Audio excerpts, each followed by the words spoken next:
You're listening to the Jewish Entrepreneur Podcast with Debbie Sasson, episode 142.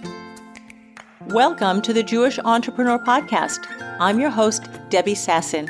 I went from being a financial advisor, author, and chronic under-earner to building my business to six figures as a financial planner and money mindset coach, and then onto multiple six figures as a full-time money and business coach. I help entrepreneurs create money-making businesses and build wealth using sales and money mindset strategies and in alignment with authentic Jewish values. Now, let's dive in to today's show. Hello, my friends, and welcome back to the podcast. It is the middle of August. It is hot in Israel, and I know that so many people are on holiday at the moment. This podcast is going to drop right after the saddest day, the most mournful day in the Jewish year, Tisha B'Av, and this podcast is going to drop on the 10th of Av. And I know that many people will be going on vacation. But for those of you who are still at home, still working, maybe your kids are out at summer camp, or you're not going, or maybe you're sneaking in a podcast episode while your kids are out playing, or while your kids are doing other things and you've got a few minutes on your hand and you really want to focus on your business, because I know you. Even when I'm on vacation, I have a hard time keeping my mind off of business. I just love business so much. So today, we're going to talk about 4 hurdles that stop you from growing your business. And by the way, I know that some people who listen to my podcast also have back to school happening right now. So they may have already been on vacation and now they're coming back to routine. So whether you are on vacation listening, whether you are coming back from vacation listening, whether you're listening to this and it's not summer, thank you so much for being here. And while we're at it, the way we grow our reach with this podcast is when you comment, like, offer your reviews of this podcast. So go into iTunes, go into Spotify, and please leave me a 5-star review if you're very happy and you love this. And of course, leave me your comments because I just want to spread the word so that more women and men can grow their businesses. All right, let's talk about 4 things that are getting in your way, 4 hurdles, 4 obstacles that are stopping you from growing your business as big as it can. And it's stopping you from having a bigger influence, a bigger impact in the world, really changing people's lives. And of course, the energetic exchange for you going out into the world and doing your work is that you receive money and you make more money. You have a consistent $5,000, $10,000, $15,000, $16,000, $20,000 month. You grow a $100,000, $150,000, $200,000 business or beyond. And it can really be solved. It's very, very simple. I think the way I want to preface all of these hurdles by saying it does require courage. And I'm going to do another podcast in the next few weeks all about courage and the importance of courage. So I'm just dropping that for today, that a lot of what stops us from going out and doing our work in the world is the fear that people are going to judge us. They're going to criticize us. They might think we're desperate, or they might think that we're not successful, and that's why we're always talking about our business. But I really want to suggest that those of us who are more successful and we're already creating $100,000 and $200,000 and $300,000, et cetera, and beyond in our businesses, we talk because we have more experience and we have what to say. So just think about that. One of these days, I'm also going to do a podcast episode.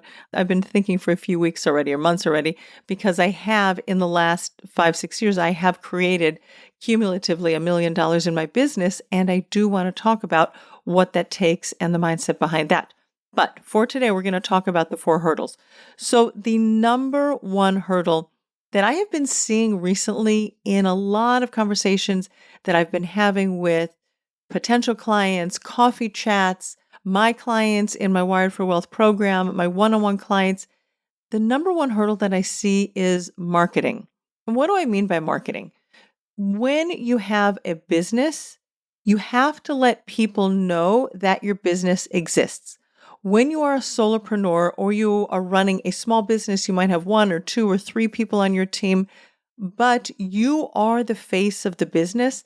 And I know so many solopreneurs want to just do the work that they do. They love the work that they do. The reason why they do the work that they do is because they themselves have had a transformation. They've seen that the work they're doing is changing things in their life, or they're gifted, they're creative entrepreneurs, and they want to put their skill set to use, whether it's writing or designing, it could be graphics, websites, copywriting, photography, videography. All these are clients of mine who have all of these creative businesses, and they just want to do the thing. They don't want to be involved in the business side. The thing is that if you have this passion bubbling up inside of you, it's so important to put your business hat on, because you can't reach as many people as you could possibly reach unless you're doing some marketing. And marketing is really, let's just break it down. Marketing is just you creating a relationship with people out there in the world, and it's creating desire for the right people. And I like to give this metaphor. Imagine that you are walking down the street and you've been shopping all day long. If you're a good woman like I am, I don't like to go shopping very often. I actually don't really enjoy shopping, and I try to do it so quickly. But if you go out, and sometimes you might go with a friend and you might stop for a coffee here, or maybe you're going out with your kids and you're doing some shopping. Anyway, if it's been a long day, you might start feeling a little bit niggly in your stomach. You might be like, oh, we've been on our feet for a long time, an hour, 2 hours, 3 hours, whatever it is. And if you're in a mall, let's say, whether it's an indoor, outdoor, there's a food court and there are restaurants or snack bars or something. And all of a sudden, this these these aromas start like coming towards you as you start moving and coming towards them. And let's just imagine that if you're in a food court and there's like a pizza shop, and that smell of pizza, there is just something about pizza, that melted cheese, I don't know what they do that makes it so enticing. But when you get close to that pizza shop, all of a sudden you start salivating and you just want to go in there and buy a piece of pizza. Unless, of course, you're gluten-free or you're dairy-free or something like that. And then pizza's not going to be your thing. But the reason why there is that smell, and they usually have their pizza ovens in a way that it will draw you into the shop. I just want you to think about that as marketing. And of course, the people who are, as I said, gluten-free or dairy-free, lactose intolerant, they might smell the pizza, but it's not going to have the same impact on them as somebody who will sit down and buy a piece or two, a slice or two of pizza. Maybe you'll add some olives, you'll add some mushrooms, some peppers, and that's really all marketing is. It is like awakening that desire in the right people.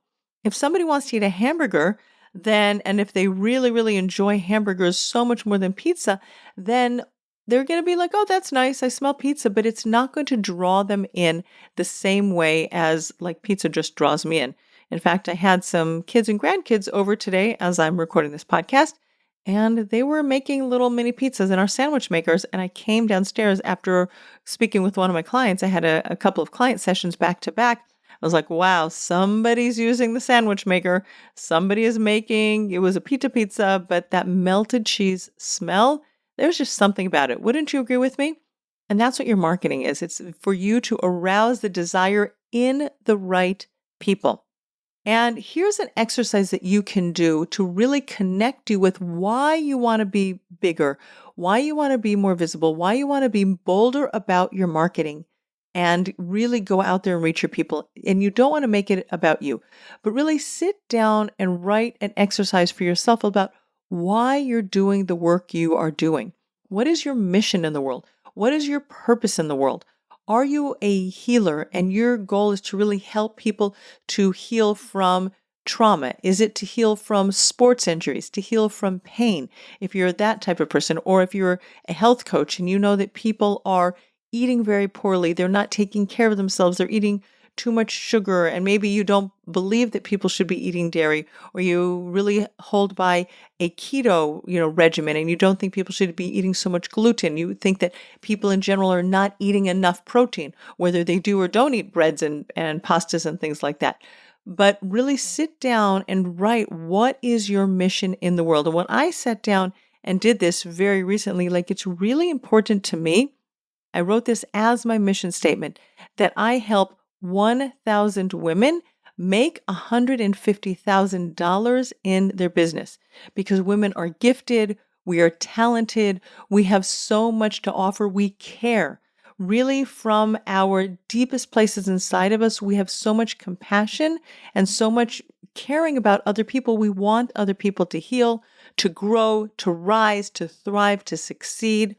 And we want to make money doing it. But for so many centuries, really, women have been under earning. We're not used to charging for what we're worth. It's really only in about the last 100 years that women have been in numbers and growing all the time in the workforce.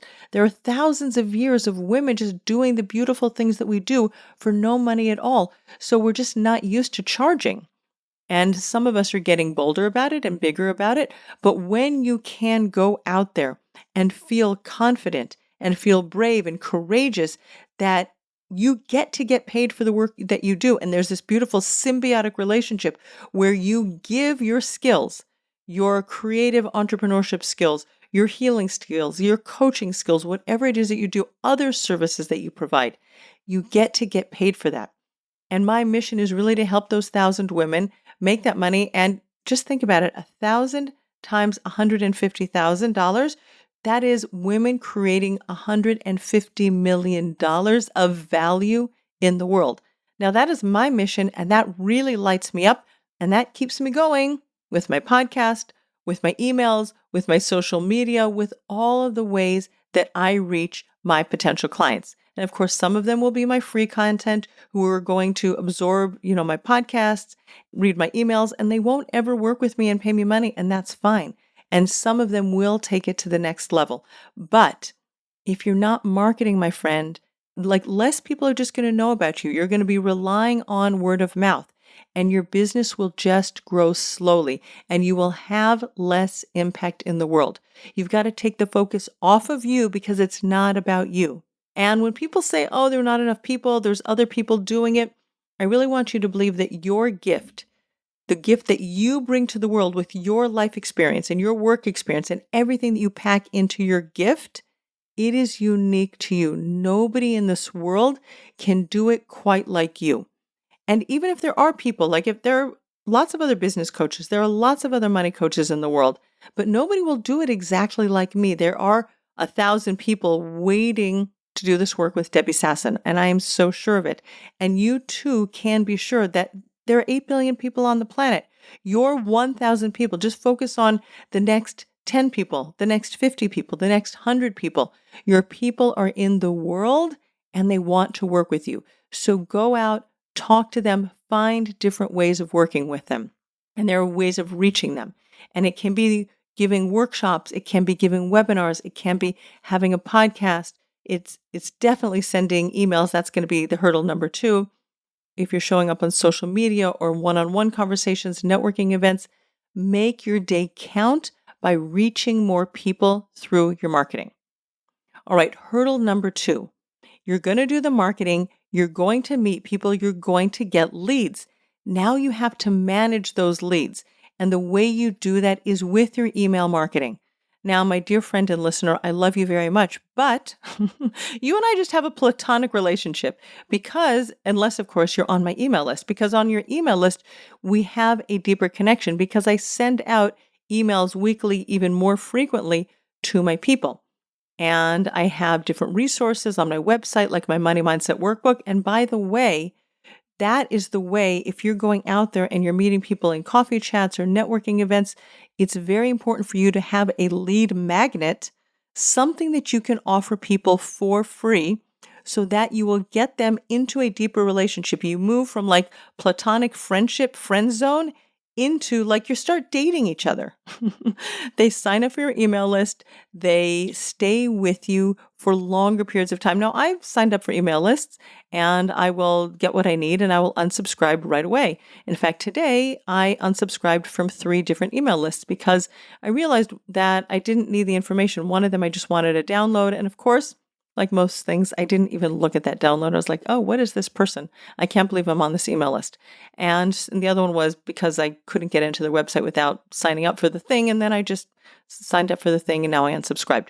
But if there are people in the world who will sign up for your email list and they will stay and they will be in a deeper, closer relationship. This is what we call a sales funnel, is that there are lots and lots of people who will meet you, they'll talk to you, they'll network with you, they might refer people to you, but it's all on a very, very surface, superficial level. And then we draw them into our funnel. It's called a sales funnel. And that is the path, the journey that your potential clients take from your free content to now getting regular content from you week by week by week. And then you give them offers. For example, I'm going to be doing a webinar in September. So if you are not yet on my email list, go to the show notes, debbiesasson.com/newsletter, and you will get announcements for when I am running a webinar in September. Actually, I think I'm doing 2 webinars. So I'm just putting that out there. If you're not on my email list yet, go do that. Or you can also sign up for my Money Mindset Workbook, which is debbiesasson.com/mindset. And then you will also have a free resource and you and I will get to know each other better. And then I will let you know when I'm running those free webinars. So you want to be able to manage your leads because it's all well and good if you're talking to a lot of people, but you want to be able to take those people who really might be interested in getting the results. Again, it's not about you, and there are people in the world who want what you're doing. So bring them into your network, manage your leads. Right. And so you can offer a workbook like I do. You can have a quiz. You can have a checklist. These are all called lead magnets. And that's how you people exchange their email address for your free thingy, your freebie or a webinar or a workshop. And then you can communicate with them regularly. And I really do recommend that you send emails to your list weekly because that is how you develop the relationship. That is how you continue to provide very valuable content to your people. And you really want to make sure that that is one of your weekly goals, is managing your leads. And that is managing your emails, talking to your people, having a relationship with them, even asking them what kind of content they would like to read in your emails so that you can be more valuable to them and you can help them, because that's what you're here to do in the world, is to help your people. Hurdle number 3 is sales.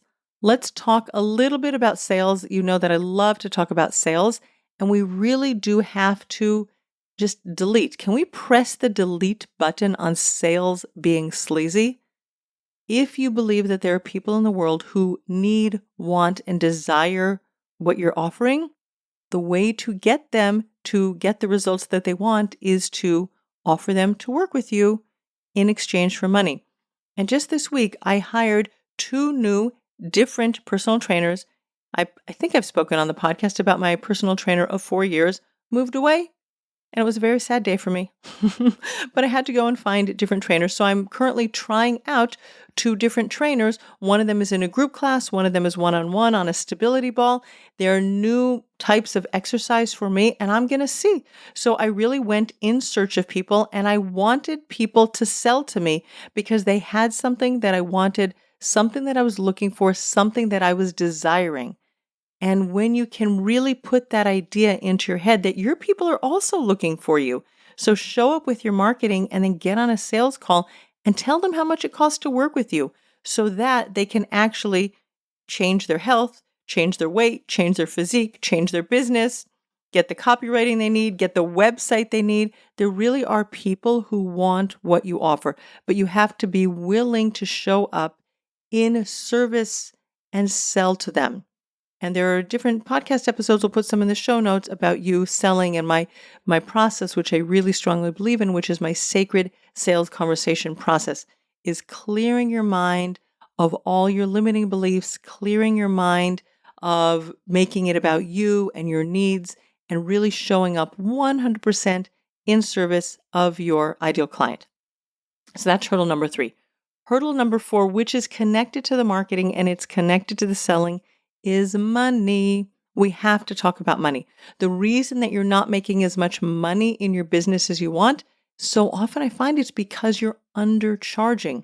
And when you're undercharging, you're under-earning, And I'm just going to put this out there. Some people will be really thrilled because they will recognize the value in what you're offering. And they're really going to realize that they got a great deal.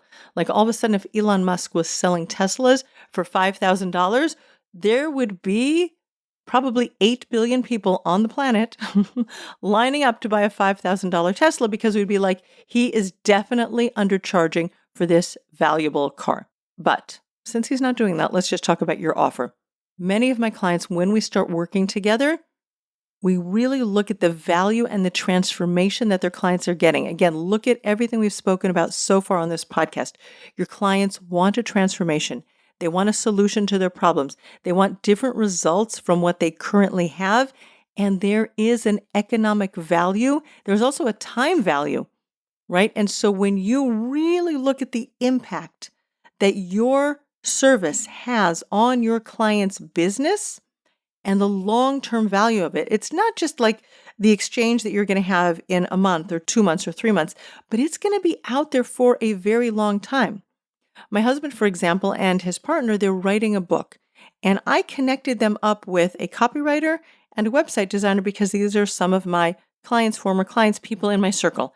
And that website that is being designed for them, that's going to be there out there on the internet, not just for like the 30 days or the 45 days that they're working together, but it's going to be out there. That book is going to sell for weeks and months and years. And that website where they're going to be able to sell their book, it's called The Science Behind the Mishnah. By the way, just letting you guys know, look out for it when it comes out. I don't know when it's going to be available, hopefully in September. Anyway, maybe one day I'll drop a link for it, but just so you know. Anyway, but that website where that book can be purchased will be available for a very long time. So there's going to be a long-term impact for that website and the copy. And you just have to look at your offer, the thing that you're selling, and the impact it's having for your clients. Is it an impact for a month? Or is it going to be something where the impact is going to last for a year, 2 years? And especially when I think about my business where I'm helping women, build businesses, once they've increased their income from, let's say you're making $20,000 a year, and then you grow it to $40,000 a year. Once you know how to have a $40,000 year in your business, you never go back to 20. So now we've made $20,000 extra for years and years and years. Let's say that I can help you go from $40,000 to $60,000. Now you've increased your income by $40,000 for years and years and years and years. And let's say we can go from 60 to 100 and so on and so on. You see what I'm saying is that when people pay you a small sum, even if they're thinking it's a lot of money, and I don't want to dismiss it and say it's not a lot of money, but the impact, the long-term value for my clients, the way I see it is they will be able to create more business and more money for decades because of the work that we do together. So I never ever think that I'm overcharging for my offer. And I want you to have that same mindset when you're looking at the thing that you're selling, is that there will be a year, 2, 5, 10 years of impact, or maybe even more. Maybe it's a generational impact. When I think about my clients who are relationship coaches and how they're changing marriages, and then the marriage will have an impact on the children and the grandchildren and all sorts of different relationships, and maybe how the kids, if there's an unhealthy marriage, how the kids it's going to impact their education in school. There is a multi-generational impact for my clients who are doing marriage coaching. And I also think about any sort of business coaching, because when you make more money, that changes the financial stress in the family. It changes the financial future that you have and your retirement. So there is tons and tons of impact for what I really look at as a very small fee. So you have to look at the money that you're charging, the investment that your clients are making in themselves, their solution and their result. And you have to ask yourself, is there really a way that I can increase my prices because what I'm offering is so valuable? All right, my friends, those are the 4 hurdles that you really want to look at in your business, because when you overcome these hurdles, marketing, managing your leads, selling, and raising your prices, you can make more money. And that income that you are bringing into your life will be able to change your family today, and it will be able to change your financial future forever. Thank you so much for tuning into today's podcast, and I will see you next week on the Jewish Entrepreneur Podcast. Bye for now. Thanks for listening to the Jewish Entrepreneur Podcast. If you want to stop underselling and under-earning and close more sales, you need to clear the limiting money beliefs that are sabotaging your business growth. Head on over to debbiesasson.com/mindset and download my free Money Mindset Workbook. Uncover and dissolve money blocks like hundreds of other entrepreneurs who are now building 6, multi-6, and 7-figure businesses and creating true financial freedom.